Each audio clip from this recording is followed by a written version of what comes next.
آئے گا تب آپ سمجھیں گے کہ ندوۃ العلماء کے نظام کو کس مصیبت اور کس طریقے سے چلایا جا رہا تھا۔ آج مولانا جعفر صاحب کے جانے سے نہ صرف ندوۃ العلماء کے نظام پر ایک ضرب لگی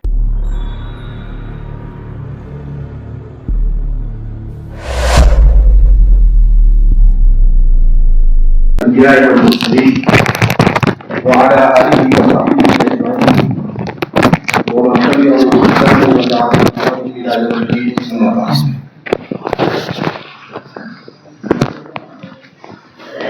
محترم اساتذہ اکرام اور عزیز علماء، آج کی ہماری یہ نشست گزشتہ سبھی نشستوں سے بالکل مختلف ہے۔ اب تک اس ہال میں جتنی نشستیں ہوتی رہی ہیں، عام طور پر ساری نشستوں کا موضوع، ان نشستوں کا ماحول کچھ الگ ہی ہوا کرتا تھا، لیکن آج کی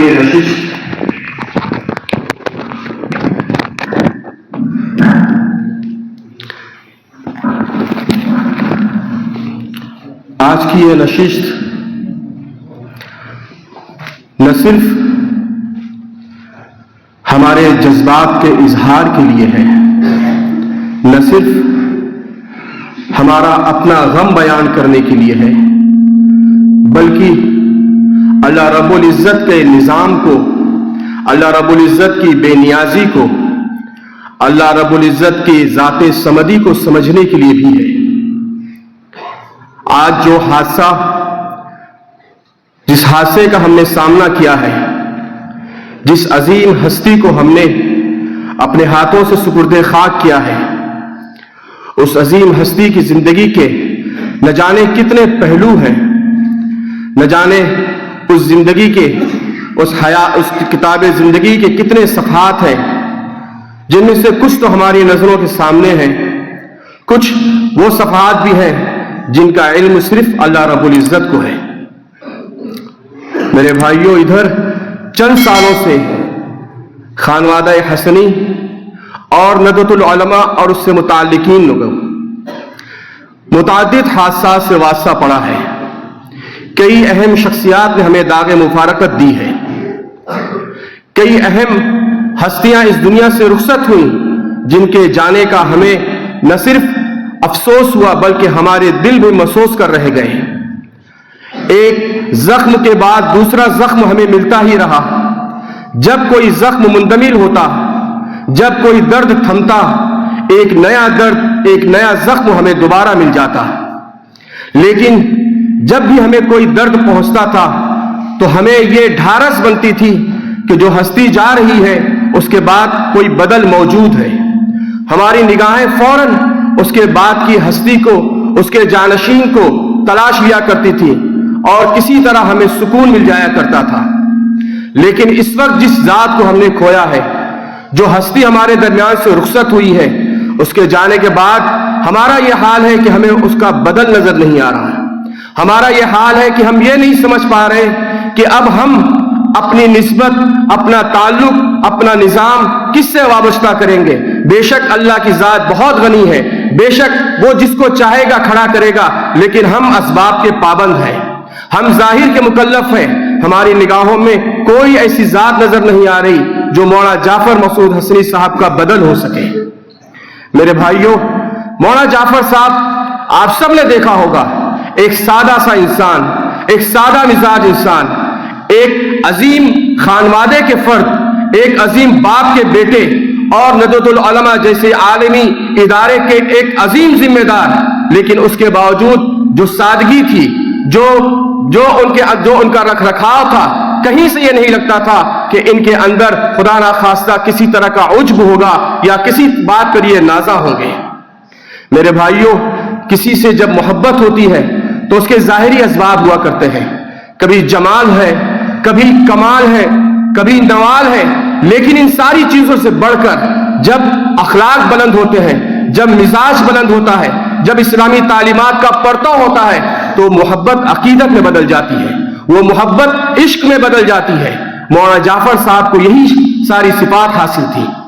ان کی سب سے بڑی جو صفت ان کی سادہ مزاجی تھی، कोई नहीं कह सकता कि उन्होंने किसी के साथ किसी भी मौके पर बदकलामी तो दूर की बात, किसी बात पे कभी झड़का हो, किसी बात पर सख्त कलामी की हो, कितनी भी तकलीफें उन्होंने उठाई हो, लेकिन कभी ये नहीं रहा कि सामने वाले को ये महसूस होने दिया हो कि उसकी बात से या उसके अमल से उसे तकलीफ हो रही है। मेरे भाइयों, मौलाना को अल्लाह ताला ने बहुत सी सिफात दी थी, और आप भी समझते होंगे कि आपको अगर अमली मैदान में जब उतरना है तो तहरीर और तकरीर ये दो ऐसे मौजू हैं, ये दो ऐसे मैदान हैं जिनके अंदर कमाल हासिल करना जरूरी है। अगर आप चाहते हैं कि आपका मकाम खवास में बुलंद हो, आपकी बातें खवास तक पहुंचे, तो तहरीर पर तवज्जो देनी पड़ती है। और अगर आप चाहते हैं कि आवाम से आपका राब्ता हो, आवाम की इस्लाह की फिक्र कर सके, तो आपको तकरीर पर तवज्जो देनी पड़ेगी। लेकिन बहुत कम शख्सियात ऐसी होती हैं जो बैक वक्त इन दोनों सिफात से मुत्तसिफ हो। मौलाना जाफर साहब इब्तिदाई से लिखने के आदी रहे हैं। उनके वालिद साहब हज़रत मौलाना वाज़े साहब ने जो उनकी तरबियत की थी, उस तरबियत के अंदर ये चीज शामिल थी कि वो उर्दू और अरबी के साहिब उस्लूब थे। आज नदवतुल उलमा, बल्कि जितने नदवी बरादरी है हमारी, शायद ही कोई होगा जो बाकायदा साहिब तर्ज अदीब हो। मौलाना जाफर साहब को यह अल्लाह ताला ने सिफत दी थी कि उनका अपना एक खास उस्लूब था, एक खास अंदाज था लिखने का। लेकिन जब उन्हें जिम्मेदारी नदवतुल उलमा की दी गई, जब उन्हें एक अहम ओहदे पर फायज किया गया, तो वो दूसरी सिफत जो जिससे वो अपने आप को दूर रखे थे, जिस तरह उन्होंने अपने आप को आवाम से दूर रखा था और तकरीर से उनका वास्ता नहीं था, उन्होंने इस तरफ भी तवज्जो की। वो सिर्फ इसलिए कि उन्होंने महसूस किया कि एक अजीम जिम्मेदारी उनके सुपुर्द की जा रही है, न सिर्फ नदवतुल उलमा की बल्कि अवामुन नास की। उनके मिजाज था कि अपनी बात को तहरीर और तकरीर दोनों तरीके से तलबा के सामने भी पेश करें और आवाम के सामने भी पेश करें। आपको मौका मिले, बल्कि मैं कहूंगा मौका निकालिए, वक्त निकालिए और उनकी तहरीरें पढ़िए और उनकी तकरीरों को सुनिए, तो समझ में आएगा कि दिल का दर्द क्या होता है, उम्मत की फिक्र क्या होती है और अपनी बात को मुरत्तब अंदाज में पेश करने का तरीका और सलीका क्या होता है। उनकी तकरीरें आप सुनते जाइए, ऐसे लगता है कि जैसे दिल से बात निकल रही हो और दिल पर असर करती जा रही हो। मेरे भाइयों, मौलाना सिर्फ एक आम इंसान नहीं थे, मौलाना कोई एक आम आलिम दीन नहीं थे।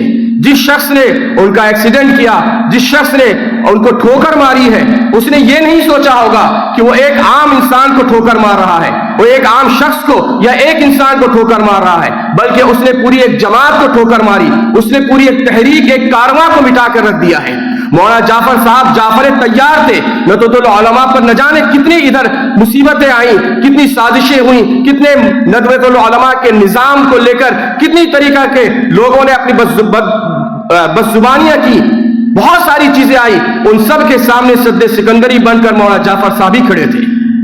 मेरे भाइयों, आप अभी बहुत सी चीजों से वाकिफ नहीं हैं, आप अभी इब्तिदाई दर्जात में हैं। जब आप फारिग होंगे, जब कोई निजाम आपके हाथ में आएगा, जब किसी मदरसे या किसी इदारे से आप जुड़ेंगे, तब आपको समझ में आएगा कि कैसे कैसे मिजाज के लोग होते हैं, कैसे कैसे उस्ताद के लोग होते हैं, कैसी कैसी लोग साजिशें करते हैं, और जाहिर जुब्बा और कुब्बा में नजर आने वाले लोगों के उनके दिल कैसे भेड़ियों की तरह होते हैं। ये समझ में आपको जब आएगा, तब आप समझेंगे कि नदवतुल उलमा के निजाम को किस मुसीबत और किस तरीके से चलाया जा रहा था। आज मौलाना जाफर साहब के जाने से न सिर्फ नदवतुल उलमा के निजाम पर एक ज़र्ब लगी है, या यूं कहिए उस निजाम मुतासिर हुआ है, बल्कि वो सारे लोग मुतासिर हुए हैं जो किसी भी तरीके से उम्मत मुस्लिमा की खैर खाई के फिक्रमंद रहे हैं। क्योंकि कोई मुखलिस इंसान, कोई सच्चा इंसान, कोई दीनदार इंसान कभी ये नहीं सोचेगा कि खुदा ना खास्ता हमारे इदारे के ऊपर किसी तरह की इज्जत पड़े। मेरे भाइयों, अल्लाह ताला ने मौलाना को जो सिफात दी थी, आप अगर उनकी जिंदगी के बारे में जानना चाहें तो पुराने जो लोग हैं उनसे पूछिए। वो कोई खानकाही मिजाज नहीं था, कोई लेने देने वाला मिजाज नहीं था, कोई ये नहीं था कि हम इतनी बड़ी शख्सियत है तो हम थोड़ा अलग थलग लोगों से रहे, या हम दुनिया ना बढ़ते, हम सिर्फ मस्जिदों में रहे, हम खानकाहों में रहे, बल्कि वो लोगों के बीच में आते थे, हर तबके से मिलते थे, और सबसे बड़ी जो चीज थी कि कहीं पे भी मुतासिर नहीं होते थे।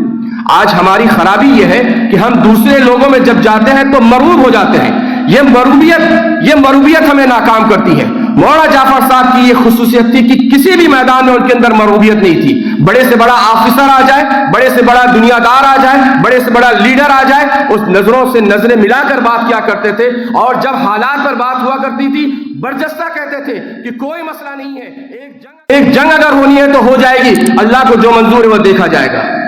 ईमानी गैरत, ईमानी कुव्वत, ये असली चीज है। अगर आपके अंदर भी ये चीज है, हमारे अंदर भी ये चीज है, तो याद रखें हम में हर एक के अंदर एक जाफर मौजूद है। हम में से हर एक जाफर बन सकता है, लेकिन उसके लिए जरूरत है कि हम अपने आप को तैयार करें। मौलाना जाफर साहब ने अपने आप को तैयार किया था। हम ये सोचते हैं, हम जानते हैं कि मौत कभी भी आ सकती है, उसकी तैयारी हमें हर वक्त करनी है। मौलाना जाफर साहब के आखिर दिन ऐसे थे जब से उनको जिम्मेदारी नबी की मिली थी, गोया उन्होंने दुनिया की चीजों को तर्क कर दिया था। सिर्फ एक फिक्र थी, आखिरत की फिक्र, उम्मत की फिक्र। हर वक्त बैठे इसी में गुम रहा करते थे। कोई बुलाता कि आइए मजलिस में बैठिए तो इनकार कर देते, कोई कहता आइए फला जगह घूमने चलिए, फला जगह चले तो इनकार कर देते, एक फिक्र में रहा करते। कोई पूछता कि क्या बात है तो कहते कि मुझे नदवे की फिक्र हो रही है, उम्मत की फिक्र हो रही है, फला जगह जाना है, वहां किस मौजू पर गुफ्तगू करनी है, वहां के हालात क्या है, वहां के हालात को समझना है और फिर अपनी बातें वहां पर कहनी है।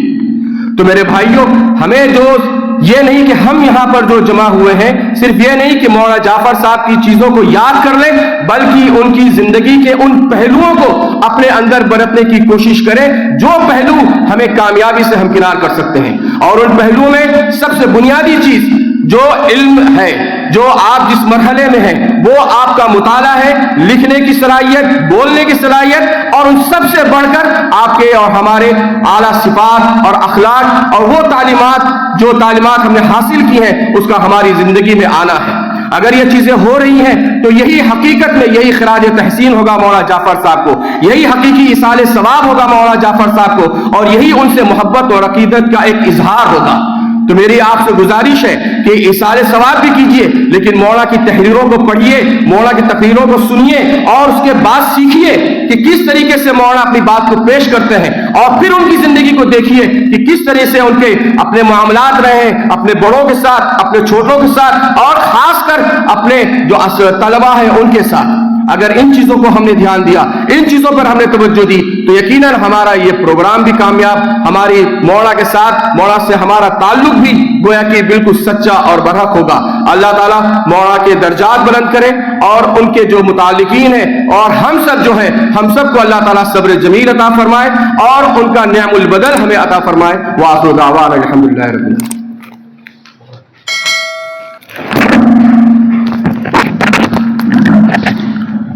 इसके बाद हम उस्ताद मोहतरम जनाब मौलाना हसन साहब नदवी से बसत एहतराम दरख्वास्त करते हैं कि वो आएँ और मौलाना के तई अपने तासुराती कलमात